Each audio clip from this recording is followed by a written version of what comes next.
আসসালামু আলাইকুম। আজকে টিউটোরিয়ালে আমরা দেখবো যে জিএনইকে এর যে উপরের দিকে আছে clone, move, scale, rotate, mirror, align টিডি, এক্সপ্লোড, ডিলিট এই সমস্ত ফাংশনের কি কাজ সেগুলো এখন আমরা দেখব। যারা নতুন সার্ভেয়ার আছেন এবং ডিজিটাল সার্ভেয়ার হতে চাচ্ছেন তাদের জন্য এই সমস্ত কাজগুলো খুবই জরুরি। পেন্টাগ্রাফ পর ডিজিটাল ডিমার্কেশন এই সমস্ত কাজের ক্ষেত্রে এই ফাংশনগুলোর কাজ আপনার জানতে হবে। এগুলো জানলেই আপনি অন্যদের কাছ থেকে এগিয়ে থাকবেন। প্লাস এখান থেকে পলিলাইন নেব। পলিলাইন নিয়ে আমরা 3টা জমির প্লট আউট করবো। একটা জমির প্লট, এরপর এখান থেকে confirm input, specify next point. আবার যাব পলিলাইন থেকে, এই দুইটা জমি প্লট হইলো, আরেকটা জমি প্লট নেব। আমি পলিলাইন সিলেক্ট করব এখান থেকে এখানে এবং এইখানে। এই হলো আমার 3টা জমির প্লট হয়েছে।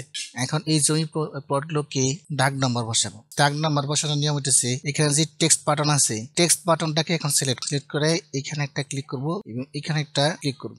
কনফার্ম ইনপুট দেব। ইনপুট দেওয়ার পরে এখানে অ্যাঙ্গেল আছে, অ্যাঙ্গেলটা 45 ডিগ্রি দিই, 45 ডিগ্রি। এরপর স্পেসিফাই নেক্সট পয়েন্ট। এখানে দিলেই আমরা এখানে জমি নাম্বার দেব 205 দিয়ে ওকে দেব।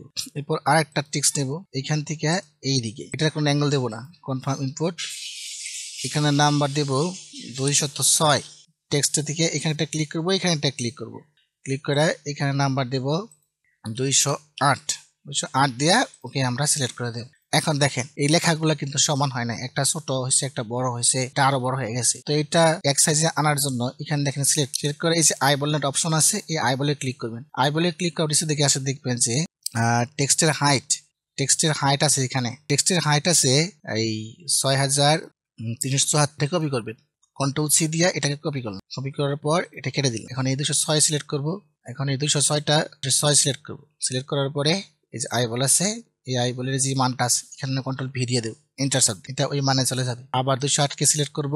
208কে সিলেক্ট করার পর আই বল থেকে আমরা এখানে যাব, যেখানে টেক্সট হাইটটা আছে, এই যে টেক্সট হাইট আছে এখানে কন্ট্রোল ভি দিয়ে দেব, দিয়া এন্টার দিয়ে দিলাম। তাহলে এখন প্রত্যেকটা প্লটের দাগ নাম্বারটা আমার আলাদা আলাদা হয়ে গেল। এখন এই যে 205 নম্বরটা আছে এটা তো আমি বাইরে চলে গেছে, তো এটা আমি মিডলে নিয়ে আসবো। মিডলে আনার জন্য এই যে 205কে সিলেক্ট করব। এরপর থ্রি ডট বাটন থেকে এখানে লেখা আছে দেখেন মুভ, এই মুভে ক্লিক করব। একটা বেস পয়েন্ট সিলেক্ট করব। এরপর যেখানে এসে আমি মুভ করবো এখানে ছেড়ে দেবো। এই দেখেন 205 কিন্তু এখন আমার প্লটের মাঝ বরাবর চলে আসছে।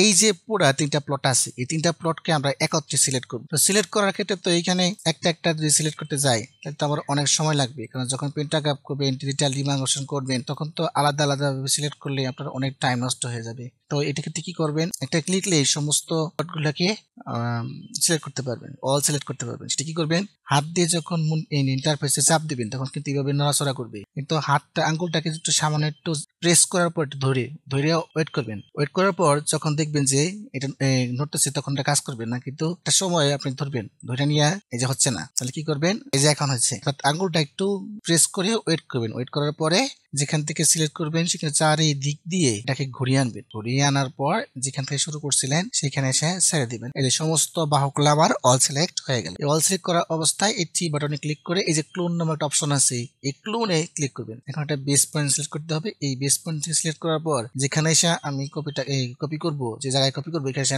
ছেড়ে দিবেন। দেখেন এটা কিন্তু এখন কপি হয়ে গেল। এখন যদি আপনি আরেকটা এখান থেকে করেন আবার ওইখানেও কপি হয়ে যাবে। তো এটা হচ্ছে ক্লোনের কাজ। এখন আমরা শিখবো মুভের কাজ। মুভের কাজটা এর আগে দেখাইছি। এখন আমরা দেখবো রোটেটের কাজটা কি। সিলেক্ট থাকা অবস্থায় রোটেটে ক্লিক করবেন। ক্লিক করার পর একটা বেস পয়েন্ট সিলেক্ট করতে হবে। ধরি এখানে আমার একটা বেস পয়েন্ট, এখানে একটা বেস পয়েন্ট ধরি। বেস পয়েন্ট সিলেক্ট করার অবস্থায় কনফার্ম ইনপুট দিই। ইনপুট দেওয়ার পর এটি কত ডিগ্রিতে ঘুরবে, ধরি এটি 90 ডিগ্রিতে ঘুরিয়ে দেবো। 90 ডিগ্রি লেখার পর স্পেসিফাই রোটেশন অ্যাঙ্গেল, দেখেন এটা কিন্তু আমার এখন রোটেট হয়ে গেছে। ঠিক আছে, এটা রোটেট হয়েছে না, এটা এখন রোটেট হয়ে গেছে। আগের অবস্থায় ফিরিয়ে নিতে, আগের অবস্থায় ফিরানোর জন্য এই যে এখানে যে একটা তীর চিহ্ন আছে এখানে ক্লিক করলেই আগের অবস্থায় ফেরত আসবে। এখন এই 206 কে আবার সিলেক্ট করার পরে এই থ্রি ডট বাটন ক্লিক করে যাও মিরর। তো মিররে ক্লিক করার পরে কি হবে, আয়নার মতো করে এটা ঘুরে যাবে এদিকে। তো মিররের জন্য বেস পয়েন্ট সিলেক্ট করলাম, এখানে একটা বেস পয়েন্ট সিলেক্ট করার পরে কনফার্ম ইনপুট দিলাম। আর স্পেসিফাই সেকেন্ড পয়েন্ট এটাকে সিলেক্ট করলাম। সিলেক্ট করার পর থ্রি ডট থেকে যাবো মিররে, মিরর থেকে এখানে একটা বেস পয়েন্ট দিলাম আর এই যে এখানে একটা বেস পয়েন্ট দিলাম। এখন মিরর মানে কি, আয়নার ভিতরে চলে যাবে। তো এটা এখন আয়না, এইদিকে আয়না তৈরি হয়েছে, এটা উল্টা এদিকে চলে যাবে। কনফার্ম ইনপুট দিলেই ওই দেখেন আয়নার ভিতরে চলে গেছে। এটা হচ্ছে মিররের কাজ। আবার এটাকে সিলেক্ট করবো, 205কে সিলেক্ট করবো। সিলেক্ট করা অবস্থায় থ্রি ডটে যাবো, থ্রি ডট থেকে যাবো অ্যালাইন। তো অ্যালাইনের কাজটা হচ্ছে সাজানো। যেমন এখানে অ্যালাইনের কাজটা করলে যে অ্যালাইনে ক্লিক করলাম, ক্লিক করার পর এখানে একটা সোর্স পয়েন্ট দিলাম, সোর্স পয়েন্ট কনফার্ম ইনপুট, এরপর ডেস্টিনেশন পয়েন্ট ধরেন আমি এইখানে এর সাথে অ্যালাইন করে দেব কনফার্ম ইনপুট, আবার সেকেন্ড সোর্স পয়েন্টটা এইখানে দিলাম, দেওয়ার পরে কনফার্ম ইনপুট, আবার এটা আমি এইখানে অ্যালাইন করব, তো এইখানে সিলেক্ট করলাম কনফার্ম ইনপুট, ইয়েস দিবেন। এই দেখছেন অ্যালাইন এটার সাথে এটা লেগে গেছে, এটা হচ্ছে অ্যালাইনের কাজ। এরপর আমরা এটাকে সিলেক্ট করব, সিলেক্ট করার পর 3 ডটে যাব, যে অ্যালাইন 3D কিভাবে কাজ করতে হয় সেই বিষয়ে আমার একটা ভিডিও আছে, দেখে নিতে পারি। আর এক্সপোর্টের কাজটা হইতেছে যে বাহুগুলা বিচ্ছিন্ন হয়ে যাবে, যখন আমি সিলেক্ট করছি 205, এখন যে এক্সপোর্ট দেই দেখেন এই সবগুলা বাহু এখন আলাদা আলাদা হয়ে গেছে, অর্থাৎ ছিল একটা পলিগন এখন এখানে 4টা বাহু তৈরি হয়েছে। এটা হচ্ছে এক্সপোর্টের কাজ। আর 3 ডট সিলেক্ট থাকা অবস্থায় 3 ডটে যাবেন, 3 ডটে যাওয়ার পর দেখেন ডিলিট আছে, তো ডিলিটে চাপ দিলে কি হবে, ডিলিট হয়ে যাবে, ডিলিট চাপ দিলে ডিলিট হয়ে গেছে। এখন এটা যে ফেরত আনতে চান, এখানে তো কন্ট্রোল জেটি কোনো অপশন নাই, এখানে এই তীর বাটনে ক্লিক করলেই এটা আবার ফেরত আসবে। তো ধন্যবাদ সকলকে। আজকে টিউটোরিয়ালে আমরা জিএনএ এর এই 3 ডটের টুলবারের কাজগুলো জানলাম। আগামী টিউটোরিয়ালে আমরা অনেক কিছু জানবো, দেখা হবে আগামী টিউটোরিয়ালে। আমার চ্যানেলটি সাবস্ক্রাইব করবেন, শেয়ার করবেন। ধন্যবাদ সবাইকে।